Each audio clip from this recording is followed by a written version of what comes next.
No livro O Evangelho segundo Akhenaton, o escritor E.A. Neto resgata aspectos antigos da sociedade egípcia para fazer uma crítica sobre a ignorância do homem moderno.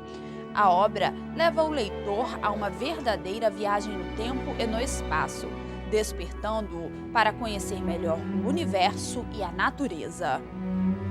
Olá, começa agora mais um programa Um Dedo de Prosa. É o nosso espaço aqui na TV Alice para falar sobre literatura. E hoje o nosso bate-papo também vai misturar um pouco de história e de esoterismo. Aqui no estúdio, o escritor E.A. Neto. Neto, seja muito bem-vindo ao nosso programa. Primeiramente, eu queria agradecer, muito obrigado pelo convite, essa oportunidade de estar divulgando minha obra no Estado. E, sim, estou aqui para responder as perguntas, o que vocês quiserem saber sobre o meu trabalho. Vamos lá, vamos ao bate-papo, que eu separei várias questões aqui para você, principalmente, Neto, porque não é de costume aqui do programa receber um livro que mistura história e esoterismo, né? A gente tem muito romance, muitos contos, e o seu livro, pelo que eu percebi, traz uma coisa bem diferente. Eu queria começar por aí. Ok. Primeira coisa, o livro se chama O Evangelho segundo Akhenaton. O livro fala sobre o quê? Vamos começar por aí. Então, Akhenaton, ele é um faraó que ele propôs uma reforma religiosa no Antigo Egito. Então, através dessa máscara, desse personagem histórico, eu coloco no meu livro as minhas experiências esotéricas, os diversos contatos que eu tive com esses estudos, e eu criei uma história com o arquétipo desses personagens do Antigo Egito. Remontei toda essa sociedade, o leitor ao ter o contato com o meu livro, ele vai conseguir vivenciar aquele momento histórico e aí vai entrar em contato com essas experiências esotéricas que eu tive em minha vida. E o livro, ele traz essa questão histórica mesmo, né? Inclusive, você é formado em história, então Sim. você tem essa base mesmo, teórica e de estudo. E a gente pode dizer que também é uma ficção misturada com história? Sim, porque os personagens, eles são personagens históricos. Mas a história em si, ela até aconteceu, mas não do jeito que eu montei. Eu montei de acordo com o meu viés para expressar, apontar determinados conhecimentos que eu tenho em diversas áreas esotéricas. Então o leitor atento vai conseguir perceber esses detalhes. E como que foi misturar essa questão literária, de história, com essa parte esotérica? Foi um desafio? Foi difícil? Não, eu assim, não considero difícil, porque quando a gente trabalha já com um tema como o Antigo Egito, o Antigo Egito em si, ele já é uma sociedade mágica, né? As histórias são cheias de magia, cheias de personagens grandiosos, histórias com mitos fantásticos, então foi fácil fazer essa conexão. Na verdade, esse faraó se chamava Amenófis IV. Quando ele se propôs a fazer essa reforma religiosa, ele automaticamente mudou o seu nome para Akhenaton, que seria o filho do sol. Porque com essa reforma religiosa, ele fez uma tentativa de construir um novo conceito para a religião no Antigo Egito. Esse conceito seria um culto a uma divindade solar, que no caso seria o deus Atom, seria o sol. E o livro, ele mistura mais romance, fala um pouco de amizade. Qual é o tom desse livro? Então, o livro, além de reconstruir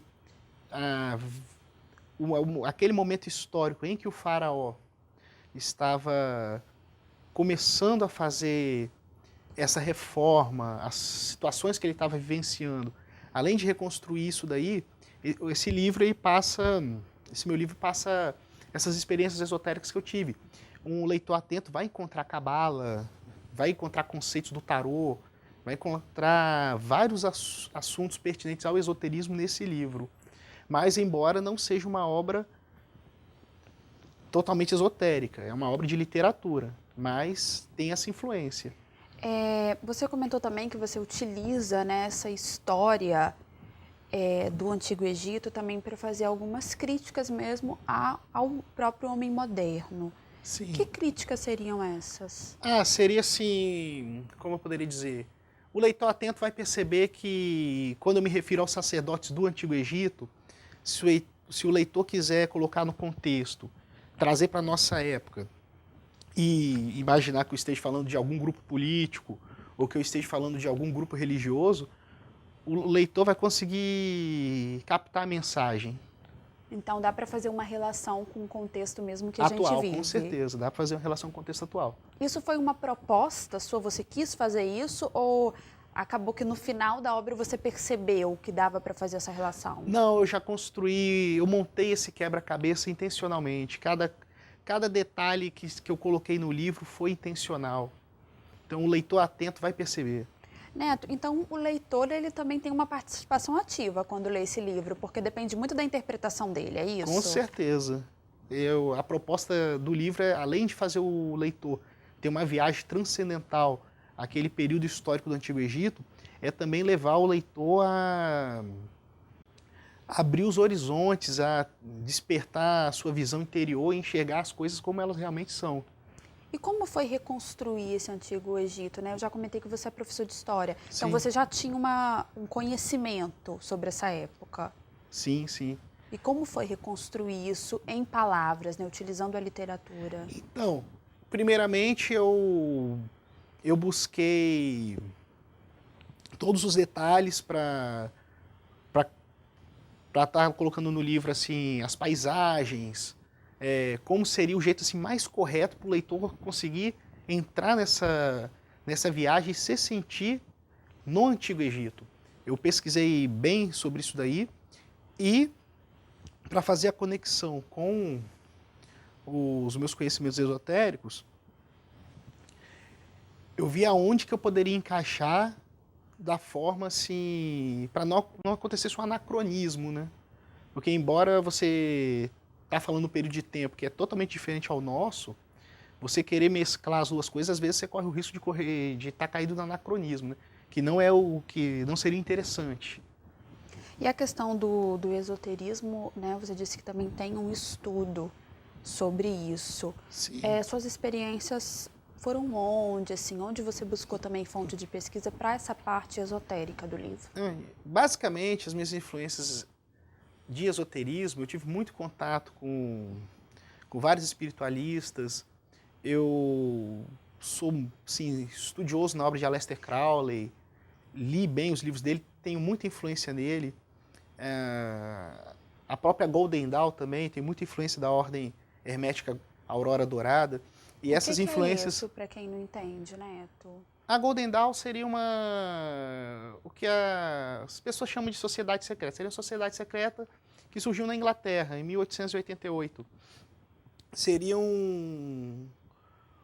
uma ordem iniciática parecida de longe com a Ordem Rosa Cruz, mas bem de longe. Entendi. E você teve contato com essa ordem ou estudou essa ordem? Através dos meus estudos no Aleister Crowley, eu cheguei a ter esse contato com a Golden Dawn, porque ele foi um membro da Golden Dawn, um membro famoso. Oscar Wilde também foi um membro famoso da Golden Dawn. E, assim, por gostar de ler sobre esses caras, a obra deles, eu peguei e acabei chegando a procurar e estudar sobre o trabalho da ordem hermética Golden Dawn. E como surgiu a ideia de misturar tudo isso, né? Esses seus conhecimentos de história, da sua formação, essas suas experiências também no esoterismo, e juntar tudo isso e colocar numa obra literária? Como que surgiu essa ideia?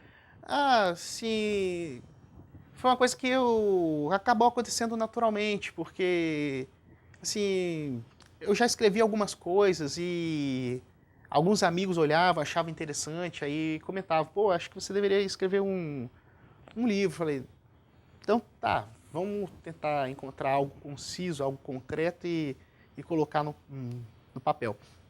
E aí, com relação a esse conhecimento esotérico,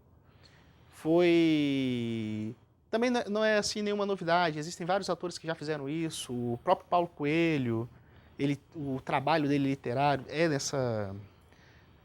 por esse viés. É claro que, embora também gosto muito do Paulo Coelho, li bastante os trabalhos dele, mas a minha obra é totalmente diferente. Algumas coisas a gente até teve o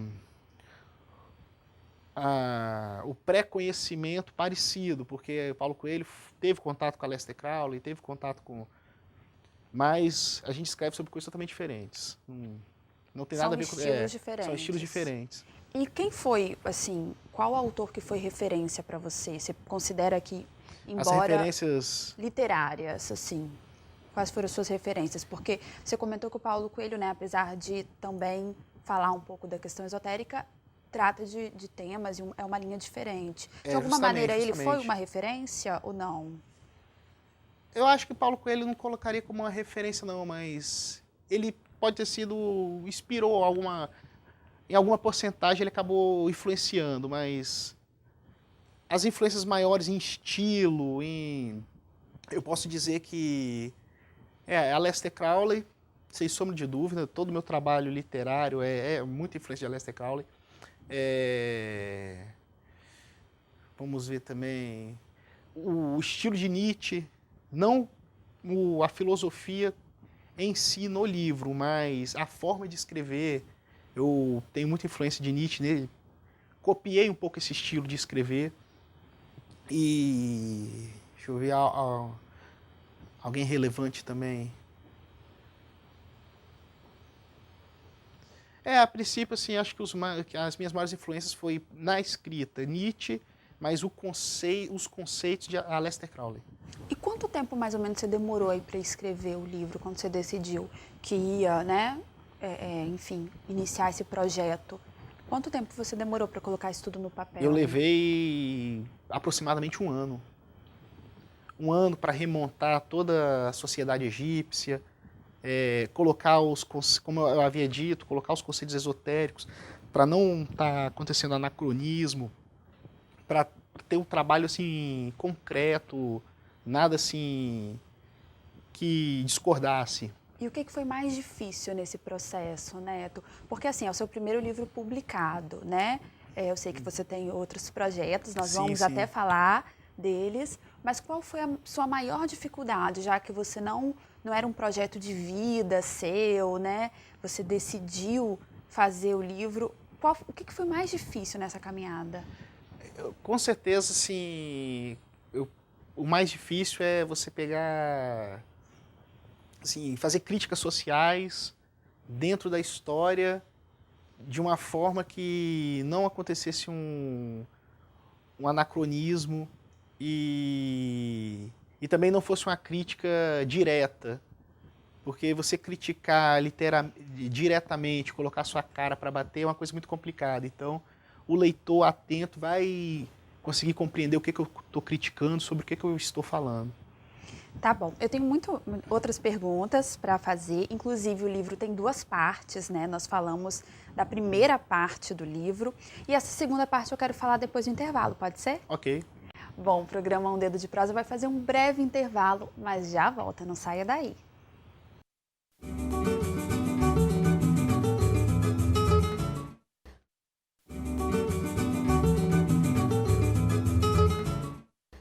Estamos de volta com o segundo bloco do programa Um Dedo de Prosa, hoje misturando um pouco de literatura, história e esoterismo. O nosso bate-papo hoje é com o escritor E.A. Neto. Neto, nós já falamos um pouquinho, né, no primeiro bloco do seu livro, que é o Evangelho segundo Akhenaton, mas ele é dividido em 2 partes, né?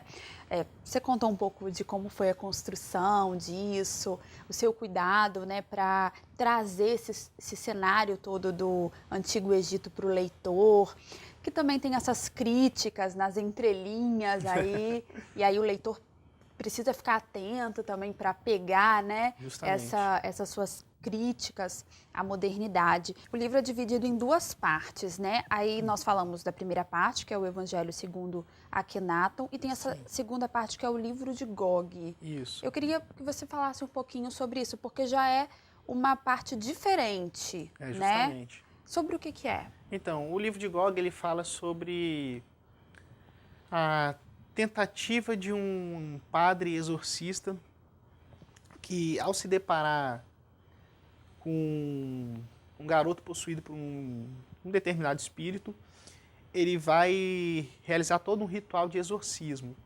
Só que à medida que esse padre começa a realizar esse ritual, esse espírito faz revelações ao padre que o padre começa a achar muito interessante. Então ele começa a se estender em perguntas e perguntas, até que por fim, no final da história, esse padre tem a revelação de que nada do que estava acontecendo era realmente aquilo, e que todo aquele fato se tratava de um psicodrama.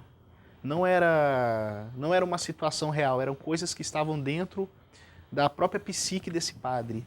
Pois é. Seria até uma crítica ao filme Exorcista, aquela história. Seria uma sátira. Essa segunda parte já não tem a ver com o Egito Antigo. Não teria a ver com o Egito Antigo. E qual foi sua intenção, especificamente nessa segunda parte? Então, além de fazer uma sátira ao filme, tem uma ligação com o primeiro livro, o Evangelho segundo Akhenaton, na questão das críticas sociais que eu faço. O leitor vai perceber que, embora sejam períodos de tempo totalmente diferentes, sejam histórias totalmente diferentes, o leitor vai encontrar ali as mesmas críticas sociais e culturais no livro de Gog. E também a presença do conhecimento esotérico também ali, porque o leitor vai encontrar referências sobre tarô, referências sobre a cabala, coisas que um leitor atento vai perceber sobre isso. E Neto, você sempre se interessou por esses temas relacionados ao esoterismo, tarô, a cabala, como você mesmo falou? Sim, na verdade, não vou falar que eu sempre me interessei, mas foram coisas que na minha vida vieram naturalmente. Não necessariamente eu busquei, mas aquela questão de aonde você está, estava ali. E Comigo aconteceu dessa forma. E você tem outros projetos também, né, na literatura. Também tem a ver com isso? Sim. Eu tenho um projeto de publicar um livro chamado O Diário de um Herege, que esse livro vai contar a história de um chefe de metalurgia do rei da Espanha. Ele está fazendo várias descobertas dentro da alquimia. E esse metalúrgico, ele vai ser, acho que eu não deveria usar o termo metalúrgico, mas ele vai ser perseguido pela Inquisição. Então, essa fuga dele da Inquisição, ele vai deixar um diário contando todas as experiências dele sobre a alquimia, toda a relação dele com o rei da Espanha. Vai ser uma história bem legal. E você tem outros projetos também, além desse? Esses outros projetos eu colocaria junto com esse livro. Seria assim... Criaria assim, o Diário de um Herege e outros contos. E aí eu faria a mesma coisa, assim, tentaria fazer uma conexão. Assim como você dividiu. Assim, justamente.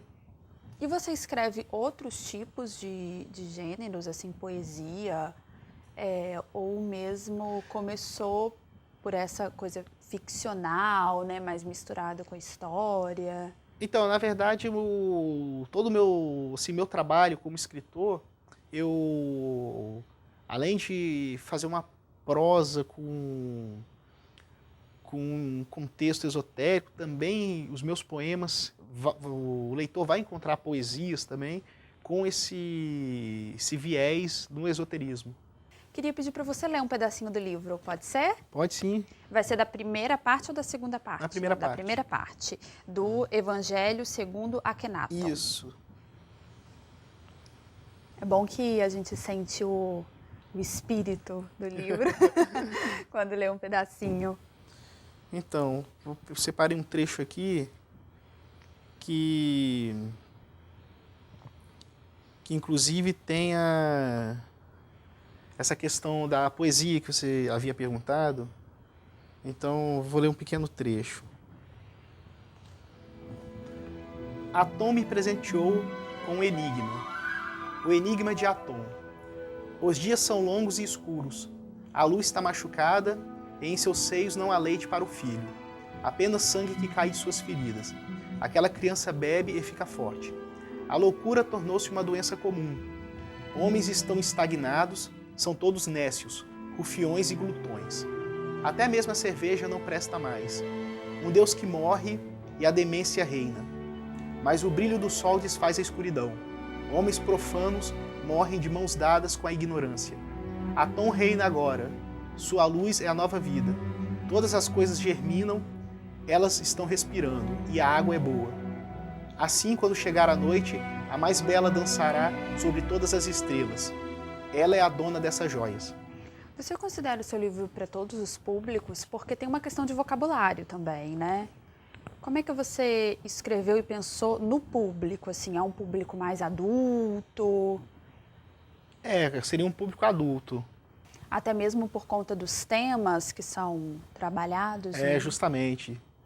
E você pensa em alguma desse novo projeto, alguma coisa para criança ou não é muito a sua praia, vamos dizer assim?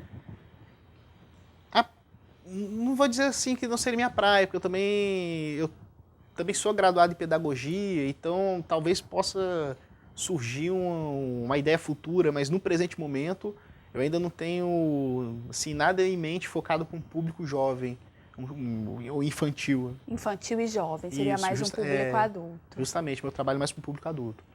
E como é que você publicou o livro, Neto? Foi com um incentivo próprio. Eu escolhi uma editora no Rio de Janeiro e lá todo o trabalho foi feito por lá. E como que você está trabalhando hoje a distribuição desse livro? Ele está vendendo em algum lugar? Sim, sim. O leitor interessado pode ir na Logos Livraria, que ele está em venda lá. E o leitor também quiser entrar em contato diretamente comigo, pode estar entrando. Você pode deixar o seu contato? Sim, sim. Meu e-mail é e.aneto@yahoo.com.br. Então tá aí para todo mundo que quiser conhecer mais o seu trabalho, pode entrar em contato. Pode sim. Neto, eu quero agradecer muito a sua presença aqui no programa Um Dedo de Prosa, deixar as nossas portas abertas para que você traga novidades, desejar sorte aí na sua caminhada. Muito obrigado, eu que agradeço pelo convite. Muito obrigado. Bom, estamos aqui disponíveis. Bom, o programa Um Dedo de Prosa fica por aqui. Você pode nos enviar sugestões. Nosso e-mail é tvales.es@gmail.com. Eu agradeço a sua companhia e continue com a nossa programação aqui na TV Ales, o seu canal cidadão.